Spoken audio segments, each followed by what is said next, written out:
सबु बरस लेखे ई बरस भी जोरदार हिसाबे झारसुगुड़ारे आरंभ हो गलान दुलदुलीर प्रिपरेशन जेनटा कि आमर झारसुगुड़ार बीटीएम ग्राउंड ने हेसी।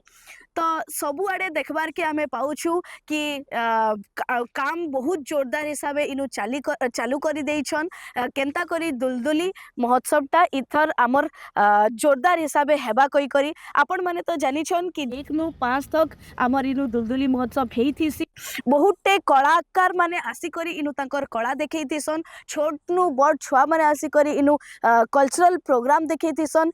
सबुआड़े पॉलिसी मेला हेइथिसी आ बहुत जोरदार हिसाब से इनु दुलदुली महोत्सव चली। बहुत लोकंकर भीड़ देखबार के इनु आमे पाइथिसु। तो ई थर ई बरस केंता करी दुलदुली महोत्सवटा इनु झारसुगुड़ा आमर पालन होउछे, केते मात्रा रे लोक माने इनु भीड़ होउछन। आउ केन केन कला माने कलाकार माने आसिकरी आमर इनु कला देखौछन। ई दुलदुली रो महोत्सव रो सब टिकिनिकी खबर जानबार लगी आमर संगे जुड़ी रही थिबे आउ देखुथिबे विचार रहली। मुई जैस्मिन बेहरा जुहार।